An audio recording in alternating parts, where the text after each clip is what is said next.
इसके पहले अभी हमने एक बात बताया कि न्यू सोशल मूवमेंट क्या क्या है, उसके मुद्दे के बारे में बताया, उसमें कॉन्सेप्ट क्या है, उसका डेफिनेशन के साथ कॉन्सेप्ट भी बताया। डेफिनेशन तो फिर भी पढ़ेंगे, किंतु बैकग्राउंड में वो सब भी बैकग्राउंड में ही आता है। यहाँ पर अभी जो बता रहा है कि new social movement specially post world war के बाद तैयार हुआ। कब तैयार हुआ? पोस्ट वर्ल्ड वार के बाद तैयार हुआ।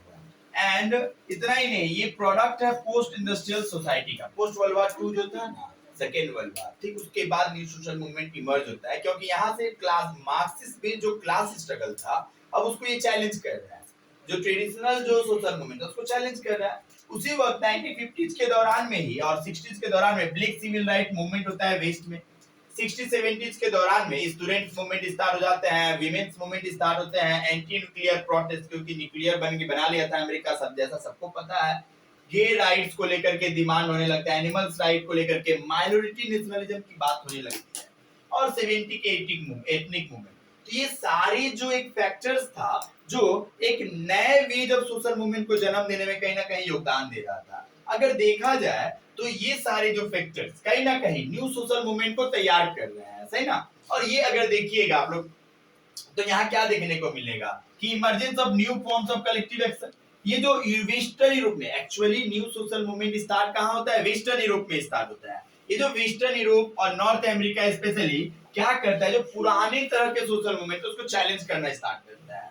अभी तक 1950 तक ये देखने को मिला कि workers movement, peasant movement, tribal movement, यही हमें देखने को मिला 1950 तक, जो Marxian framework of class struggle था। बट आफ्टर 1950 के बाद क्या हुआ? अब सोशल मूवमेंट जो है क्लास बेस्ड नहीं रह गया। अब न्यू सोशल मूवमेंट जो हो गया, ये क्या हो गया? पोलरिज्म के ऊपर फोकस करने लगा। किसके ऊपर करने लगा? ये जो पोलरिज्म के ऊपर ध्यान देने लगा न्यू सोशल मूवमेंट। अब सिर्फ एक क्लास बेस्ड नहीं रहा, और ये जो था अलग अलग चीजों को फोकस करने लगा, अलग अलग इश्यूज को फोकस करने लगा। ये नॉन मेटेरियलिस्टिक की ओर चला गया। ये आइडियलिज्म कम, पोलरिज्म ज्यादा हो गया। ये रिजोर्ट टू प्लुरल, मल्टीपल, क्या हो रहा है? ये प्लुरल आइडियाज को दे रहा है, मल्टीपल, बहुत सारे आइडियाज, बहुत सारे एक्शंस को लेके आ रहा है। जैसे हालांकि ये सिंगल इश्यूज के ऊपर ध्यान दे रहा है, किंतु सिंगल इश्यूज क्या, अलग अलग एक्शंस को लेके, human rights, education, gay right, women's movement, sexual harassment, peace, demand for peace, food, shelter, housing, ये हाउसिंग स्कीम, ये सारा चीज जो है न्यू सोशल मूवमेंट का मुद्दा बनते जा रहा है।